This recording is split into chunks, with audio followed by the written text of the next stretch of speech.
আসসালামু আলাইকুম গাইস, আমি Sifat Hossain and welcome to my another blog. আজকে ভিডিওটা অনেক বেশি ইন্টারেস্টিং হতে চলেছে, কেননা গাইস আজকে অনেক দিন পর আমরা সবাই মিলে একসাথে পিকনিক করব। তো সবাই ভিডিওটা দেখতেই থাকেন, খুব এনজয় হবে, খুব মজা হবে। তো এখনও যারা যারা চ্যানেলটা সাবস্ক্রাইব করে নেই, অবশ্যই চ্যানেলটা সাবস্ক্রাইব করে ভিডিওটা একটা লাইক দিয়ে দিবেন। তো আসুন আপনাদেরকে মূল ভিডিওতে নিয়ে যাই। গাইস আমি ফাইনালি যে দেখতে পাচ্ছেন আমরা সবাই মিলে চুলায় আগুন ধরে দিয়েছি। তো দেখতে পাচ্ছেন এইখানে ইট দিয়ে তো ডিস্কির ভিতর একটা হাঁড়ি, এখানে আমরা ইট দিয়ে আগুন ধরাই দিছি। তো এখন আমরা রান্না বান্না করব, তো যার জন্য আগুনটা জ্বালাইতেছি দেখতে পাচ্ছেন। তো এখন আগুনটা অনেক বেশি জ্বলতেছে। আর গাইস প্রথম আগুনটা জ্বলতে চাইতেছিল না, তারপর আমরা অনেক কষ্ট করার পর আগুনটা জ্বলে গেছে। তো ফাইনালি আমরা হাঁড়ি বসিয়ে দিয়েছি। তো দেখতে পাচ্ছেন এখন এখানে মাংসটা আমি সব কিছু ইত্যাদি অনেক কিছু রয়েছে। আর গাইস দেখতে পাচ্ছেন আমাদের মোটামুটি সকল কিছু কাজ করা শেষ। তো এখন তেলটা গরম করতেছি, এখানে মাংস দিয়ে দিব।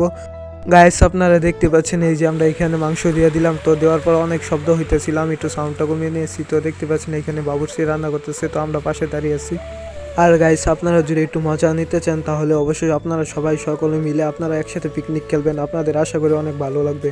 গাইস আমরা কিছুদিন পর সবাই মিলে একসাথে পিকনিক খেলি, যা বলতেছিলাম গাইস। তো এখন আমাদের মাংস দেওয়া শেষ, এখন এখানে ভালো করে লাড়া দিতে হবে। তো আমরা এখন লাড়া দিতেছি। তো দেখতে পাচ্ছেন আমি এখানে ক্যামেরা ধরে আছি। তো দেখতে পাচ্ছেন এখানে মাংস ইত্যাদি সকল কিছু অনেক কিছু রয়েছে, তো এগুলো দিয়ে লাড়া দিতে হবে। গাইস আপনার ভিডিওটা দেখতেই থাকেন।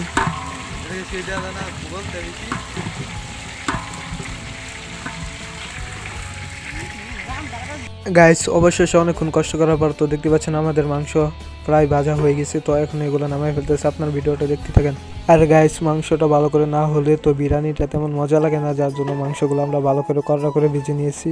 আর গাইস মাংসটা ভাজার পর তো দেখতে পাচ্ছেন এখন আমরা এখানে তেল ইত্যাদি আর অনেক কিছু মশলাপাতি যা আছে সকল কিছু গুঁড়া জিরা সকল কিছু আমরা দিয়ে নিয়েছি।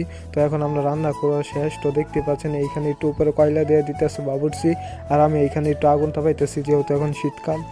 আর গাইস হাঁড়ির উপর গরম কয়লা দেওয়ার মূল আরেকটি কারণ হলো যেহেতু বিরিয়ানিটা গরম থাকতে হলে অবশ্যই হাঁড়ির উপরে এইভাবে কয়লা দিয়ে দেয় তারা। তো তার জন্য বাবুর্চি এইখানে কয়লা দিয়ে দিয়েছে। তো দেখতে পাচ্ছেন চারকিনারে কয়লা। আর গাইস এইখানে অনেক লোক থাকায় তাই আমি আমার ফেস দিয়ে ভিডিওটা করতে পারি না, যার জন্য এক্সট্রা ভয়েস দিয়ে ভিডিওটা করতেছি। যাই হোক গাইস এখন আমাদের সকল কিছু শেষ, এখন চামিচ ভালো করে খোলাই নিতেছি। তো দেখতে পাচ্ছেন ভালো করে পরিষ্কার করা শেষ। অনেকক্ষণ রান্না বান্না করার পর এখন আমাদের পিকনিকের রান্না বান্না শেষ। তো এখন আমরা খাবো, সবাই ভিডিওটা দেখতেই থাকেন।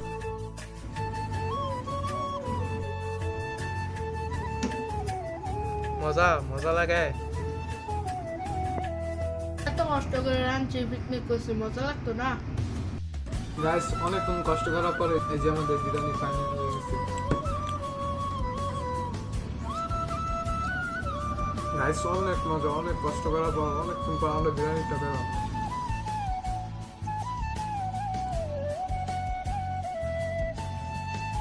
গাইস যেহেতু 1-2 ঘন্টা অনেকক্ষণ কাজ করেছি তাই অনেকটা খিদে পেয়েছে, তার জন্য অনেক বেশি বেশি করে খাইতেছি। তো দেখতে পাচ্ছেন অনেক খিদে লাগছে। আর গাইস আজকে ভিডিওটা তেমন বড় করব না, তাই 2-3 মিনিটের ভিতর ভিডিওটা সাইডে দিতেছি। আজকের ভিডিওটা এই পর্যন্ত। সবাই ভালো থাকবেন, সুস্থ থাকবেন। দেখা হচ্ছে আবার পরবর্তী কোনো নতুন ভিডিওতে। সবাই ভালো থাকবেন, সুস্থ থাকবেন। আল্লাহ হাফেজ।